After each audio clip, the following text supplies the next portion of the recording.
সাকিবে নিসাব কয়েকজন, তাহলে সবার উপরে আলাদা আলাদা করে কুরবানি ওয়াজিব। মানে আমার পরিবারে আমি আছি, আমার ছেলে আছে, আমার স্ত্রী আছে, আমার মেয়ে আছে। মেয়ে বাড়ি হয়ে গিয়েছে, ছেলেও বাড়ি, এবং তাদের আলাদা করে কিছু সম্পদ তাদের মিলকিয়াতে দিয়ে দিলাম, তাদের মালিকানায় দিয়ে দিলাম। মেয়ের জন্য গহনা করে দিলাম এবং দিয়ে তার মালিকানায় করে দিলাম, এটা তোমারই জন্য। এবং সেই সঙ্গে মেয়ে বালিকা হয়ে গেল, সাবালিকা হল, তার কাছে যা কিছু আছে অর্থ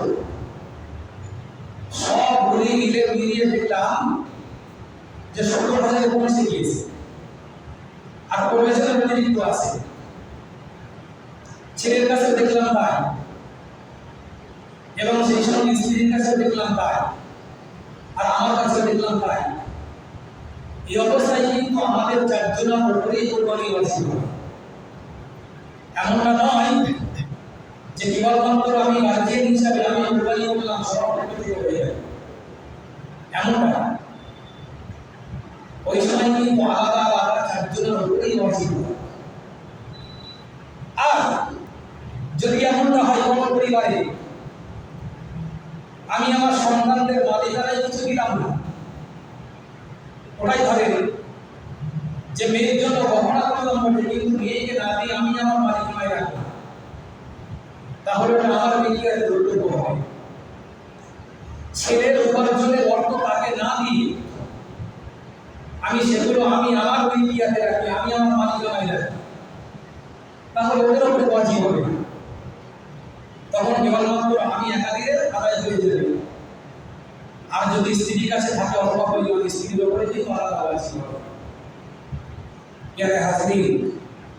এই জন্য সবথেকে উত্তম হলো যে অনেক দামি মূল্যবান কোরবানি করার তুলনায় যদি আমি একটা ভাগ বাড়িয়ে নিয়ে আমার স্ত্রীর নামে কোরবানিটা করে দিতে পারি, তাহলে তার ওয়াজিবটা কিন্তু আদায় হয়ে যায়।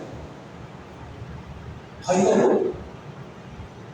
আমি 20,000 টাকা একটা ভাগে নিয়েছিলাম, ওইটা না করে যদি আমি একটা অনেক বড় গরু না হলেও সাধারণ মানের একটা গরু খরিদ করি, তাতে আমি 7টা নাম বসাতে পারবো। বা দুজন মিলে কিনলাম, কিনে আমি কিনতে নাম দিলাম, তিনি কিনতে নাম দিলে, এরকম করে আমরা নামের অংশটা বাড়াতে পারবো। আর আমাদের যাদের উপরে কুরবানি ওয়াজিব আছে, বেশি বেশি করে তাদের নামগুলি বসাতে পারবো, এমনটা করা যেতে পারে। আর না হলে কিন্তু যে ওয়াজিবের দায়িত্ব তাদের নাম তাদের কিন্তু দিতে হয়। মেরে হাজরিন, এই হলো শরিয়াতের মাসলা। তো এটা বলার পরে আমার আশ্চর্য লাগলো, উনি বললেন শরিয়াত তো পরিবর্তন হবে না। আমি বললাম তার মানে কি? উনি বললেন একদিন জানি তো একজন দিলেই হয়ে যাবে।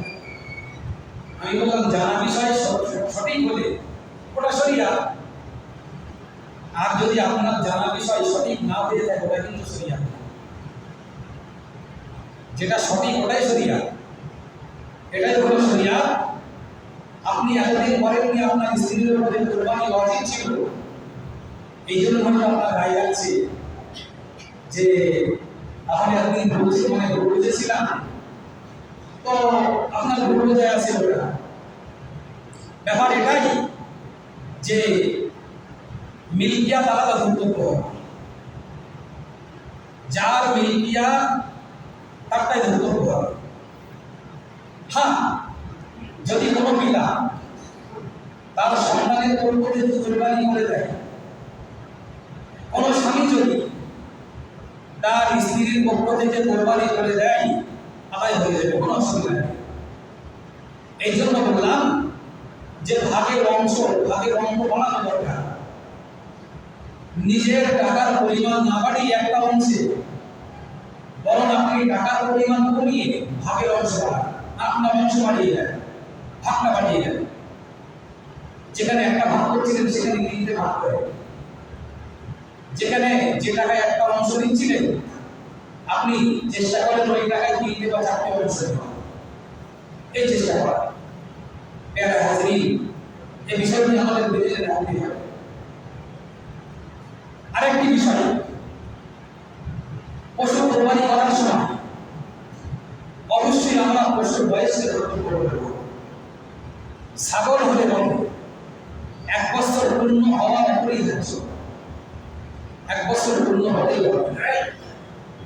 গরু কোরবানি করলে পরে 2 বছর পূর্ণ হতে হবে, 2 বছর। সাধারণত আমরা গরুটা ছাগলই করে থাকি।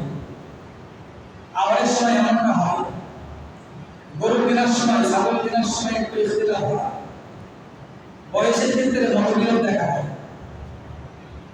তো এরকম অবস্থাতে যদি আপনার মনে হয় যে এই পশুটা দেখে যেরকম লাগছে 2 বছর হতে পারে, আর মালিক যদি বলে 2 বছর হয়ে গিয়েছে, তাহলে মালিকের কথাকে মেনে নিয়ে আপনার জন্য ওই পশু কোরবানি করা যায়, অসুবিধা নেই, করতে পারে। আর যদি মালিকের সন্দেহ হয় তাহলে ওই রকম পশু কোরবানি করা যায় না। মালিকের মনে হচ্ছে কি জানি আমি এরকম একটা সময় কিনেছিলাম, তা মনে হচ্ছে হয়ে গিয়েছে 2 বছর, এরকম হলে হবে না। মালিক একেবারে নিশ্চিতভাবে বলবে 2 বছর হয়ে গিয়েছে, তাহলে মালিকের কথাকে মেনে নিয়ে ওই রকম পশু কোরবানি করা যায়। সর্বোপরি